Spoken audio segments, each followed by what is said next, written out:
From WFFT, your 3D local forecast first in high definition. Good Tuesday evening. I'm Kristen Kershane. We saw a few showers today. Temperatures were pretty comfortable, though. Currently 67 here in Fort Wayne. We are under mostly cloudy skies. Winds now out of the east at about 6 miles an hour. Again, we did have a couple of those isolated showers today. Now we're dry, but as we look a little farther west, plenty of moisture, rain, and thunderstorms are headed our way, and we will see an increasing risk for heavy rain and also the potential for strong to severe storms as we head through Wednesday afternoon and Wednesday evening. Breezy, warm, and humid for tomorrow. We're going to talk more about our severe weather potential coming up in a few minutes. First at 10, this is WFFT local news in high definition. Our top stories tonight.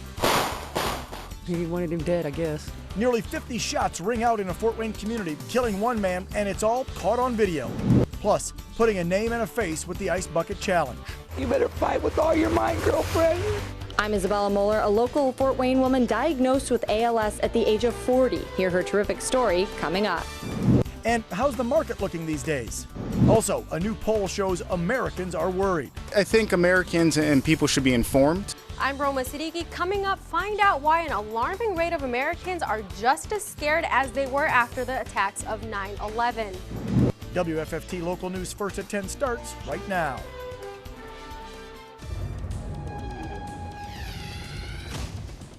Good Tuesday evening to you. We will get to all of those top stories in just a moment, but we begin tonight's newscast with breaking news. A motorcyclist is dead and a roadway is closed down tonight and will be for hours as Allen County Sheriff's deputies investigate. Shortly after 8 this evening, a deputy spotted several motorcycles speeding near Bearfield and the airport here south of Fort Wayne. After following the bikes, the deputy attempted to make a traffic stop. That's when the motorcyclist took off, reaching speeds of at least 130 miles per hour. The chase ended when one of the motorcyclists crashed on Fogwell Parkway. That's just west of the General Motors plant. Now that roadway currently closed down and will remain closed for several hours as they investigate. Sheriff Freese was actually on the scene tonight. He tells me his deputies routinely patrol that area because residents have made several complaints about motorcycles racing in that area. The identity of the rider killed tonight has not yet been released. Now on to our top story. A young Fort Wayne man is dead after a shooting late last evening, and the dramatic scene is all captured on video. Several neighbors witnessed the scene firsthand and even captured it on their home security cameras. Take a look at this dramatic video. You're actually going to see where a van comes to a stop in this neighborhood. Then a dark SUV passes it, and then it stops. Then a man jumps out of the SUV and begins firing again and again and again at the van. In all, police believe that nearly 50 shots were fired at DeMarcus Holman while he sat in that van. WFFT's Tara Pettit spoke with neighbors who say they couldn't believe the amount of gunfire they heard right outside of their homes. I heard a lot of gunshots. Sounded like somebody lit a brick of firecrackers and threw them out the window of the car. Residents who witnessed the shooting firsthand described the scene Monday night, but didn't want to go on camera for fear of retaliation. Nearly 50 shell casings were marked by Fort Wayne police Monday night after a shooting on the 2100 block of EB Avenue around 10:22 p.m. Several neighbors' security systems captured the entire scene. I looked up and looked out the window and didn't see the van moving, and I'm like, well, what's he doing just sitting there? Fort Wayne police say 26-year-old John DeMarcus Holman was the target of Monday night's shooting. I came to the door and looked, and he was in the passenger side, kind of hunched over and not doing too well. You can see in the surveillance video the shooter, after firing dozens of rounds, runs and escapes in a dark-colored SUV. Fast forward to Tuesday morning, and thanks to tips, Fort Wayne police serve a high-risk search warrant at the 1400 block of Maumee Avenue. That's where 5 individuals were detained. As their investigation progressed, detectives end up arresting 24-year-old Charles Antoine Benson, charging him with Holman's murder and possession of a firearm. Also busted 25-year-old Marcus Lindsay for assisting Benson. The other 3 individuals who were detained have been released. I don't really know what it was about, but for somebody to shoot at somebody 49 times, I don't know, something was up. I don't know, he wanted him dead, I guess. After being transported to Lutheran Hospital in critical condition, Holman was pronounced dead at 11:16 p.m., just less than an hour after the shooting. Holman is the 11th homicide victim for Fort Wayne, Allen County this year. Tara Pettit, WFFT Local News, first at 10. Let's head up to Kosciuszko County now. Sheriff's Department up there honoring 3 officers for their heroic and life-saving actions. Sheriff's deputies Don McCune and Chris Rager helped a woman who had been hit by a freight train. Both officers climbed under the train and applied a tourniquet to prevent further blood loss until paramedics arrived at the scene. The 3rd officer honored is Deputy Sheriff Neil Likens, who responded to a shooting. Deputy Likens applied a tourniquet to a man's leg at the scene, and hospital staff said that action likely saved that man's life. In other news from around our area, Indiana's Attorney General Greg Zeller has asked the Supreme Court to take up the issue of the Indiana's ban on same-sex marriage. Zeller also asking for the stay preventing same-sex marriage to stay in place while the appeals process takes place. The plaintiff couples fighting for marriage equality have also petitioned the U.S. Supreme Court to take up the issue. Last week, you might recall, the 7th Circuit Court of Appeals up in Chicago agreed with a federal district court that the ban here in Indiana is unconstitutional.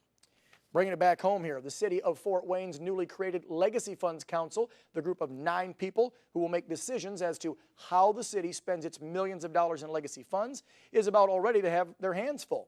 WFT's Andrew Logsden was at tonight's city council meeting where the council members introduced a $2.2 million request for snow funds.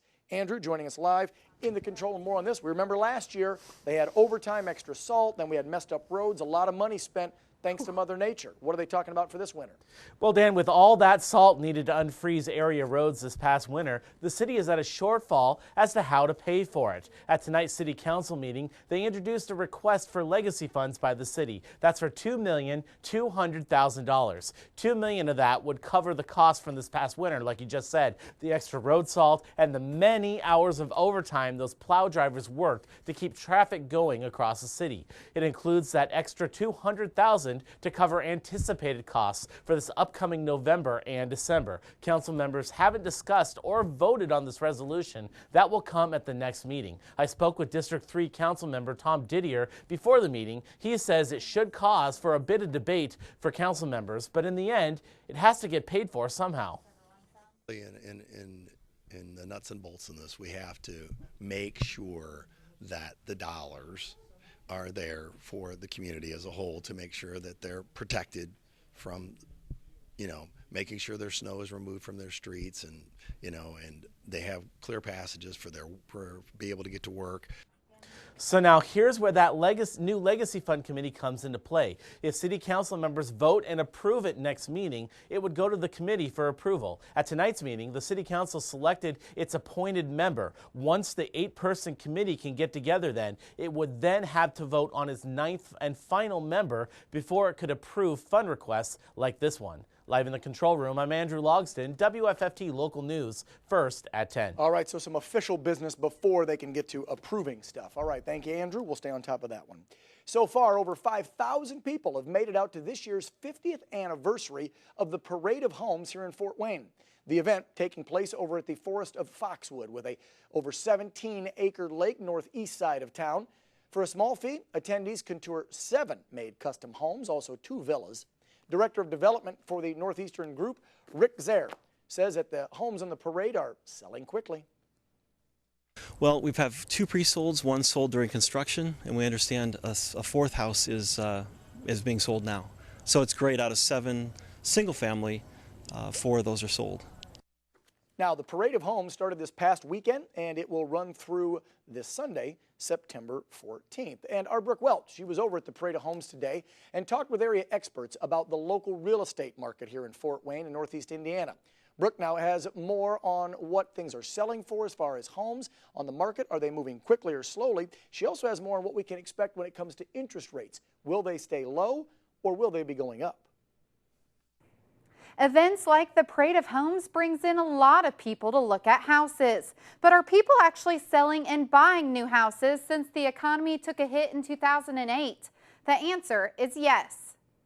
You know, we've just come out of this significant recession, and we're seeing so much enthusiasm now. The Northeastern Group has been around for 54 years and put on 28 of the 50 Parade of Homes. Rick Zayer says the Fort Wayne market is booming. The market is really rebounding, so builders are coming to us asking for lots, which is a really good sign as a developer.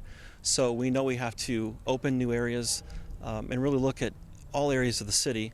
Clint Morgan with Ruoff Home Mortgage says realtors and lenders have been busy. Things have been very active as of late. We've done a lot of local transactions in Fort Wayne and the surrounding area. So it's been a busy summer. We're seeing that the inventory on the houses available for our buyers are down a bit, and that's creating a little bit more demand. A seller's market for those wanting to list their home, and Morgan thinks even if interest rates go up, they'll still be historically low. Some 30-year fixed interest rates are even in the 3s at this point. So, but for the most part, they are down and they've been stable. There are a lot of forecasts that are saying that they're going to go up in coming months, but we've seen a stability in them and actually an improvement in them in the latter part of the summer. As for the other trends in home buying, builders say people appreciate outdoor entertainment centers and kitchens featuring an open floor plan. Home designer Rianne Donaghy tells us lockers in the mudrooms are popular and shares what else you might want to add to your home. Trim is really popular right now, like with the wainscoting, and it's the mission styles a lot. It's really popular right now. The ceiling treatment, we have the coffered ceilings, or in this particular home, we have the round ceiling that is trimmed out very nicely. With the economy up, Sarah Robinson says their home sold quickly. It did. They said a lot of it was decorating, that it was decorated nicely. We hit a good time. So yeah, it worked out well. There are some predictions that interest rates could go up in 2015, and the experts said right now it's a seller's market. Brooke Welch, WFFT Local News, first at 10. Speaking of real estate, listen to this one. The iconic Kramer Chapel on the campus of Fort Wayne's Concordia Theological Seminary is bringing this city some international attention.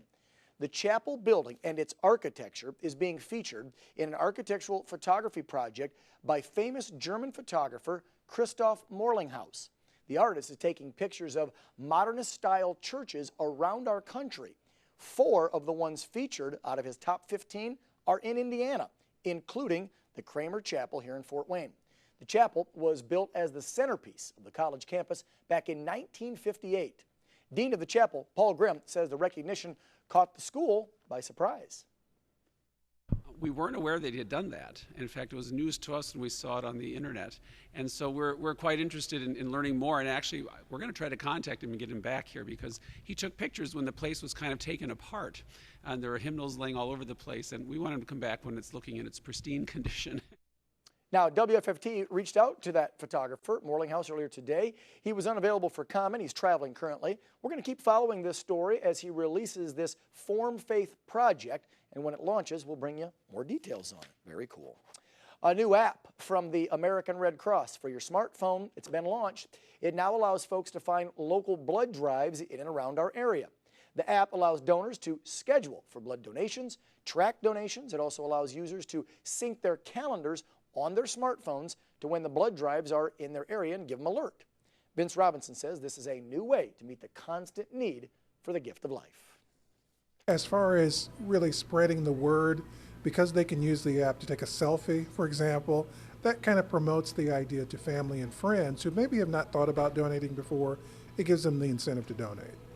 That's right. Everybody's doing it. You heard it. It encourages taking selfies. Robinson says the app encourages people to promote donating blood and being able to post that selfie from their app right away as they're sitting actually in the room giving blood. They hope the new app will increase their donations. Very cool. Well, by now, most of all of you have probably seen or maybe actually done this, the Ice Bucket Challenge, benefiting ALS. But do you really know what this deadly disease is and how it affects the body?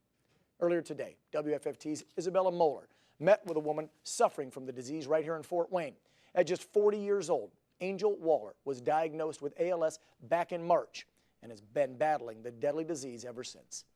Here's Isabella now with more on Angel's fight. Do you cry a lot when nobody's looking?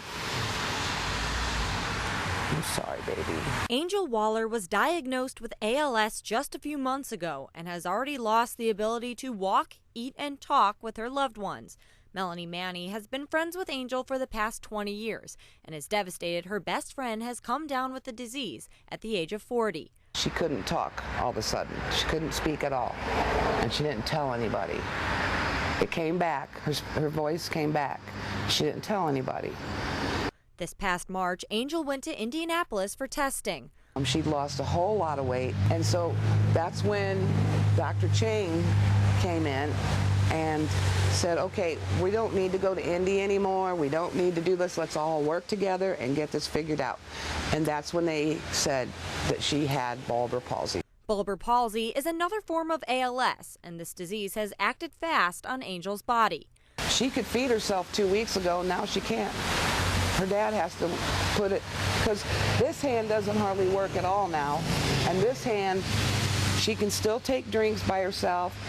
Angel's mind is working, and she is able to spell out sentences on this alphabet sign to her dad, who is her caretaker, as well as friends like Melanie. You're trapped in my own body. Screaming. You're screaming inside. Melanie says she is glad she lives in Fort Wayne and is able to be close to her friend. If I was in Arizona and this happened, I'd move right back here and take care of her. I love her. I love her more than anything in the whole world. Melanie and her friend Matt Springer are looking to raise money to support Angel's bucket list. She wants to go to a Motley Crue concert, meet Dale Earnhardt, and see the Chicago Bears play at Soldier Field. If you would like to donate, there's a link on our website, fortwaynehomepage.net. Isabella Moeller, WFFT Local News, first at 10.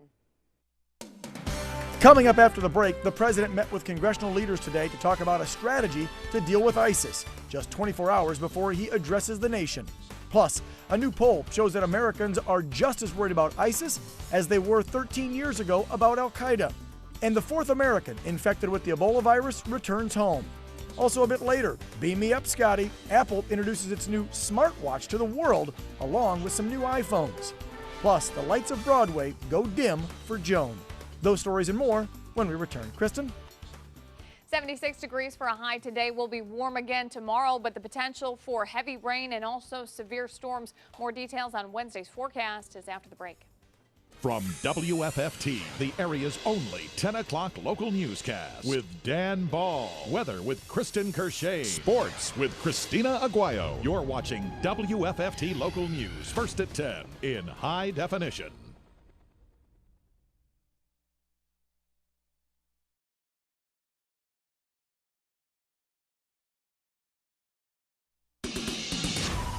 Welcome back. Let's take a look around the world now. President Obama rallying support among congressional leaders to go after ISIS in Syria. This comes just one day before he addresses the nation on the matter. President Obama has authorized airstrikes on targets in Iraq, but now faces pressure to strike ISIS extremists in Syria. Two senior legislators from each party say a congressional vote on military action, though, is unlikely. The White House is also trying to determine whether going after ISIS in Syria will require congressional approval. A recent nationwide poll shows that more Americans feel unsafe than ever before between now and right after the attacks of 9/11. And with the anniversary of September 11th fast approaching later this week and the recent beheadings by the new terror group ISIS in the Middle East, WFFT's Roma Siddiqui spoke to locals today to find out about how safe they feel. 47% of Americans think America is less safe now than it was before the 9/11 attacks. Clinton Bunch thinks this is a time we should be very cautious. I'm cautious, about traveling. I would never travel outside of the States. Really? No, I don't think I would do that. No, I'm going to stay right here in the United States. Justin Sheehan thinks being aware is important. I think Americans and people should be informed. He thinks being informed is a better response than being afraid. I'm not afraid, frankly. Bad things can happen to anyone at any time. An alert public is our best defense. Bernie Beyer, Allen County Director of Homeland Security, says a big part of being prepared against such attacks is creating a resilient community. This month of September is a good time to have that dialogue. Talk about those things that we never talk about. Talk about terrorism. talk about the weather, talk about preparedness in general, and it goes a long way. Byers says the main concern right now is the radicalization attempts by ISIS of people in the U.S. The grisly beheadings are designed to influence that audience well beyond the effective target, which is the true definition of terrorism. It's designed, the whole campaign is designed to influence others. Byer added that ISIS is now using social media websites and online magazines to reach a Western audience, hoping to convert Americans to Islam and to join in the fight. Just this week, the FBI announced they stopped a Colorado woman from heading to the Middle East where she believed she would be joining the terror group. Slick periodicals that these groups put out that encourage you to take action in your home country. If you see something, say something. Bernie Byers says the simple slogan goes a long way at the local level of ensuring safety and awareness. Roma Siddiqui, WFFT Local News, first at 10. And Indiana's senior Senator Dan Coates spoke today on the Senate floor urging the president to present a clear plan to defeat ISIS when he addresses the nation tomorrow evening. The senator said President Obama's admission in a recent press conference that he has no ISIS policy was deeply concerning. I hope that tomorrow he will articulate a realistic and workable plan to degrade and defeat this growing danger to our nation. And speaking of the address, you can see the president's speech right here on WFFT Local tomorrow at 9 o'clock sharp. In other news, the Ebola outbreak has reached dire proportions, this according to the World Health Organization. The group sent out that warning the same day today that the fourth American patient with Ebola arrived back in the U.S. Mary Maloney takes a look at this story. The fourth American infected with Ebola landed in Atlanta this morning. Doctors at Emory University Hospital will treat the patient in a special isolation unit to ensure the deadly virus does not spread. The healthcare worker, whose name has not been released, apparently got the illness in Sierra Leone. Unlike the other two Americans who were treated there, this patient will not get an experimental serum for now. If we have therapeutic options, we will evaluate those. But again, we will fall back on our standard protocols. Those protocols include treating the symptoms and boosting the patient's own defense system. Importantly, to be able to improve upon their nutritional status so that the reparative mechanisms of the body are ongoing and that immune system recovers to clear the virus. This comes as the U.S. government announced a $10 million contribution to help combat the Ebola outbreak in West Africa. The money will help train and equip some 100 additional health workers in the area. This is in addition to $100 million already pledged. The World Health Organization describes the growing Ebola outbreak as a dire emergency. The WHO says several thousand more cases of Ebola are expected in the next 3 weeks. The deadliest Ebola outbreak in history has already killed more than 2,200 people. In Atlanta, I'm Mary Maloney reporting. And now, your 3D local forecast with Chief Meteorologist Kristen Kershane in high definition. All right, let's get right to it because severe weather may be on the way for tomorrow, correct? Yeah, the threat is kind of conditional depending on what happens early in the day, but the potential is definitely there. So something that we're going to talk about here in just a second. But first of all, looking at our current conditions outside, temperatures still feel pretty good tonight. 67 here in Fort Wayne, still 70 in Elkhart, same thing in Hartford City. Coming in at 68 in Defiance, 67 in Van Wert with plenty of cloud cover in place. We're not going to see these temperatures falling too much, and we can see a lot of that cloud cover as we look outside with the windows, doors, and more. We could briefly see the moon through the clouds. We did have a few showers as we move through this afternoon and into this evening, but those have dissipated for now. Again, plenty of cloud cover in place. As we look a little farther to our west into Illinois, already plenty of rain starting to move in, and we did have some strong and even severe storms through parts of Nebraska into Missouri and into Iowa today. This system going to bring in plenty of moisture for us, and also the instability is there to produce some of those strong to severe storms. But like I said earlier, what happens early in the day is really going to be, or what happens later in the day is going to be dependent on what happens earlier in the day. So the potential for severe weather is there, something you need to be aware of, and encouraging people to really keep an eye on what's happening in the weather as we head through tomorrow. So we can see what that looks like with Future Track. We've got this first wave of rain that looks like it's going to come in early in the day on Wednesday. So starting after about 7, 8 o'clock in the morning, we'll be on the lookout for rain showers and also some thunderstorms to come in. but it's not until we get into a little bit later Wednesday afternoon and into Wednesday evening that we see this cold front coming through. And I think this is going to be our best time frame to see some of those strong to severe storms. So again, Wednesday afternoon into Wednesday evening, be keeping an eye on what's happening in the weather, and we'll be watching things closely here. Beyond that cold front, we will start to see cooler air moving in as we get into Thursday. The potential for a few showers on Thursday, but most of the activity is going to come tomorrow. So here's a look at our severe weather outlook from the Storm Prediction Center for Wednesday.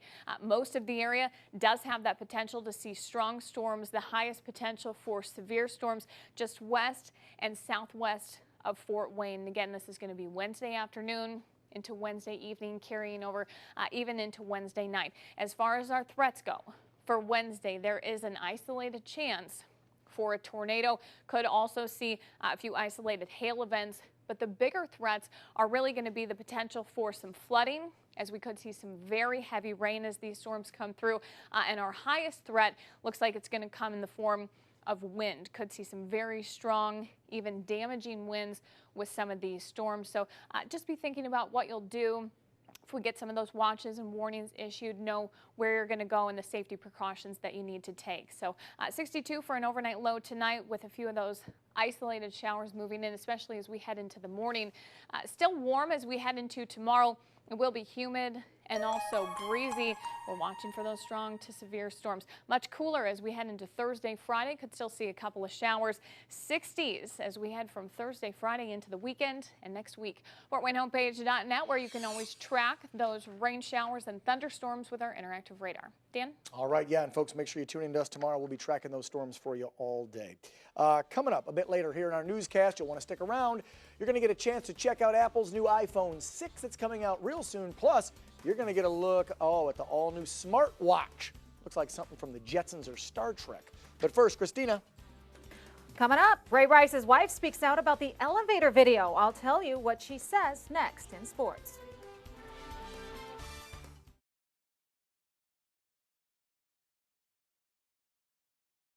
And now, from WFFT, this is your local sports with Christina Aguayo in high definition. All righty, welcome back. And the Ray Rice domestic violence video and saga continues. Absolutely. Still dominating the headlines. Everybody coming out to speak today, including his wife. All right, well, the release of the elevator video prompted anyone and everyone with access to a computer to voice their opinions about the incident that happened 7 months ago. Well, Ray Rice's wife, Janae, is upset about it, and she let the world know this morning through an Instagram post. I woke up this morning, she said, feeling like I had a horrible nightmare, feeling like I'm mourning the death of my closest friend, but having to accept the fact that it's reality and it's a nightmare in itself. Janae goes on to talk about her pain and her commitment to her husband, all the while lashing out at media outlets for using her personal life as a ratings boost.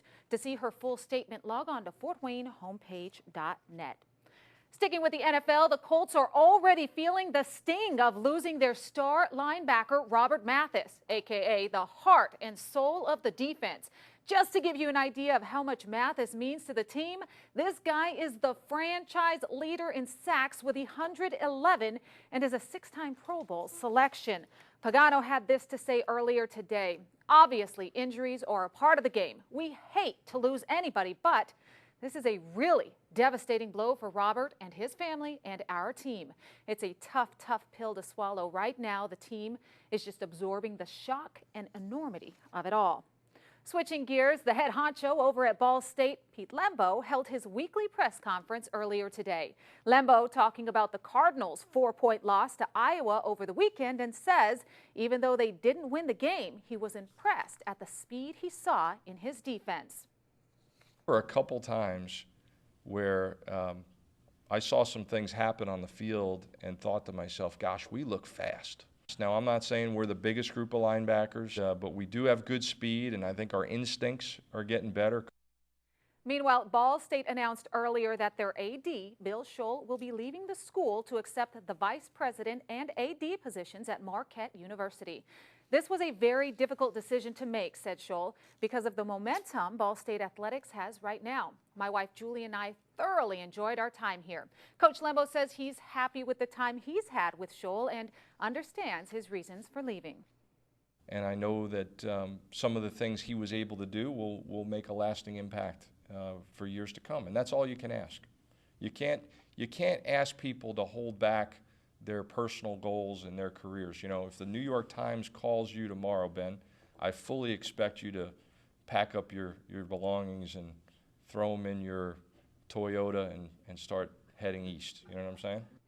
Coach Lembo, a man of great character. All right, get ready, guys. Notre Dame is playing in another great weekend of football as the Irish take on the Boilermakers Saturday at Lucas Oil. Coach Darrell Hazel for Purdue already sending a message to his team. Have to be able to play our positions, and the big key word for Sunday and today and the rest is do your job. And your job is this: there is no gray area. And as long as you do your job, you'll be okay. Now, last weekend in South Bend, WFFT spotted a few Fort Wayne rising stars sitting in the stands for the Irish. Lures, Austin Mack, Wayne's, Austin Robertson, and Homestead's Ben Skowronek. It was so cool to see our guys out there. Wonder who we'll bump into down in Indy. All right, you're going to want to stick around because coming up, we'll hit some of our local teams like the Tin Caps and the Mad Ants. Back to you, Dan. Okay, see you in a few minutes. Thank you for that, Christina. Well, it's like something from Star Trek or the Jetsons when we were younger, but it's finally going to be available at an Apple store near you today. Apple unveiling their new iWatch. Yes, a smart watch. Beam me up, Scotty. More on the new state-of-the-art technology straight ahead.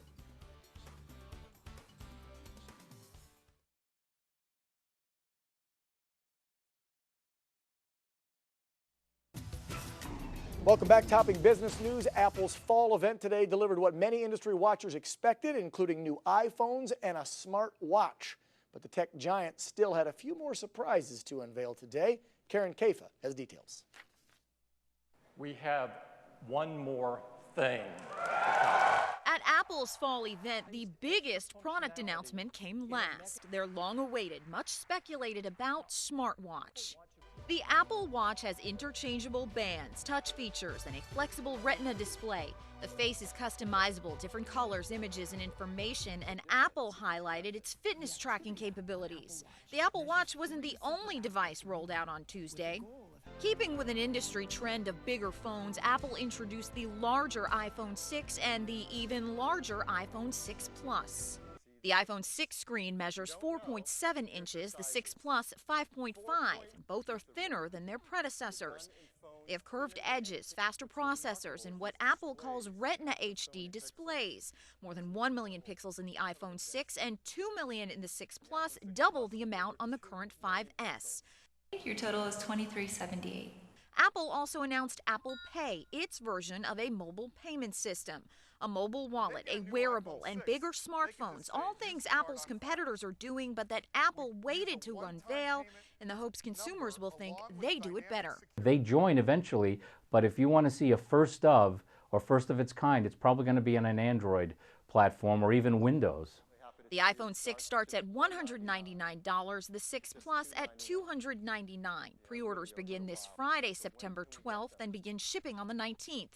The Apple Watch goes on sale early next year and begins at $349. I'm Karen Kafa reporting. Over to some entertainment news now. Broadway dimmed the lights tonight in honor of comedian Joan Rivers. Her funeral was on Sunday in New York City. On August 28th, Rivers experienced complications and stopped breathing during a procedure on her vocal cords. Rivers died at Mount Sinai Hospital on September 3rd. The executive director said Joan Rivers loved Broadway and we loved her. The lights were dimmed in her memory tonight at 6:45 for 1 minute. Well, many of us use caffeine to give us a little extra boost throughout our workday, but which way you get your caffeine and how much you intake each day, it can be bad for your health. Straight ahead, some tips on just how much is enough in tonight's Health Minute. But first, Kristen. Pretty quiet outside tonight as we look out there with our windows, doors, and more, Kim, but things are changing as we head into tomorrow. Potential for very heavy rain and even some severe storms. Details are after the break.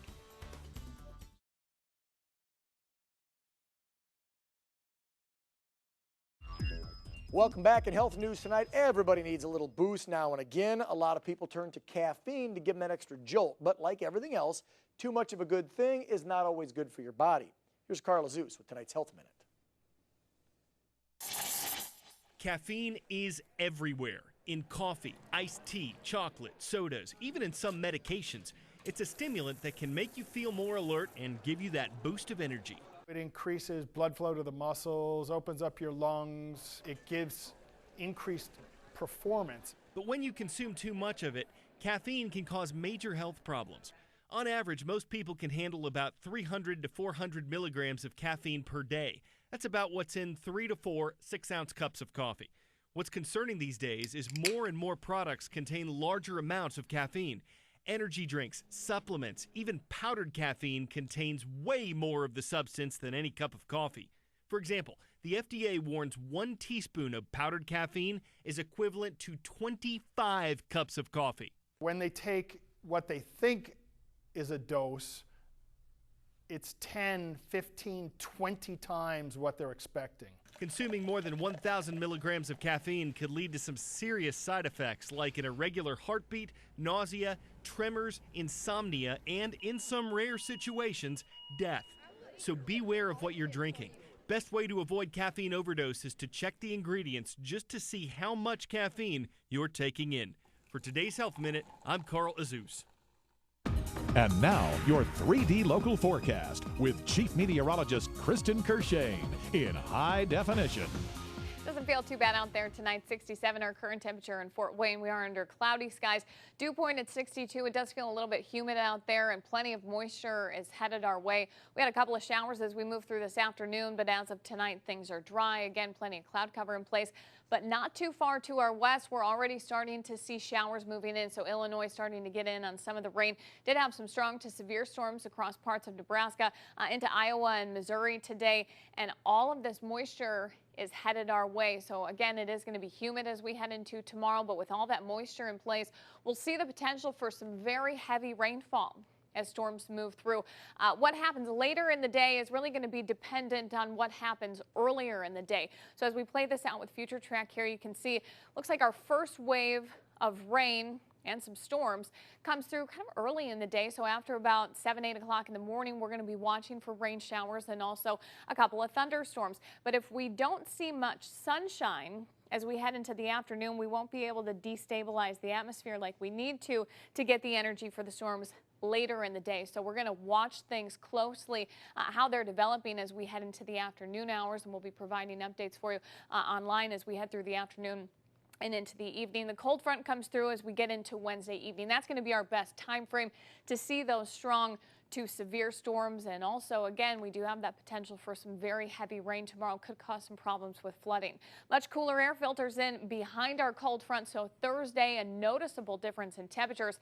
Highs only down into the 60s. Could still see a couple of showers lingering around into Thursday. Storm Prediction Center's severe weather outlook for Wednesday, the highest risk for severe weather across the southwest part of the viewing area, but all of our counties could see strong to severe storms. Can't rule out the potential for an isolated tornado or some large hail, but the biggest threats are going to be localized flooding from heavy rain and the potential for very strong to even damaging winds. So plenty of things to keep in mind as we head through tomorrow. 62 overnight, almost 80 for a high tomorrow. It will be breezy and humid and much cooler. 60s Thursday, Friday into the weekend, and next week with just a few showers Thursday and again on Friday night. Christina? Coming up, the Mad Ants have released their regular season schedule. Stick around and I'll tell you all about it next in sports.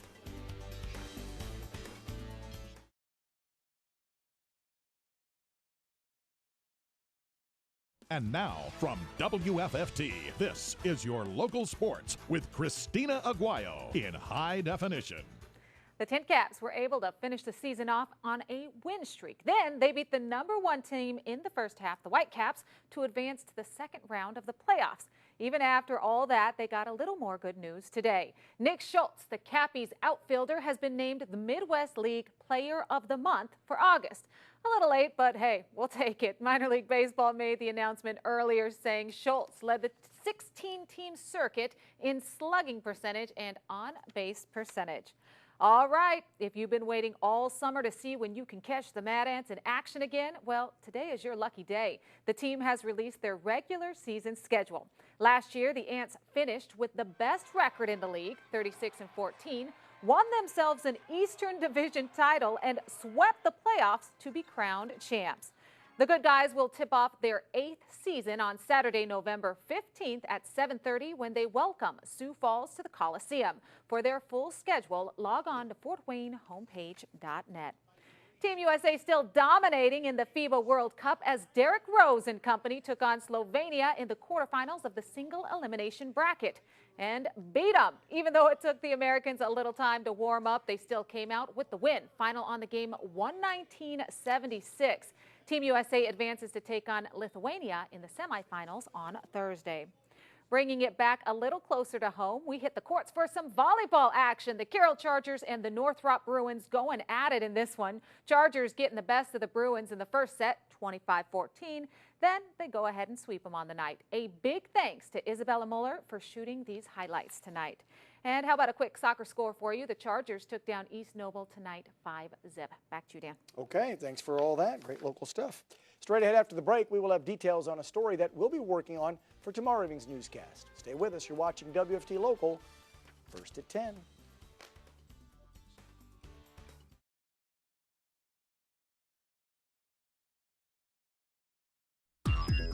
Before we leave you tonight, want to know what's on for the radar for tomorrow evening? President Barack Obama will be addressing the nation tomorrow night at 9 p.m.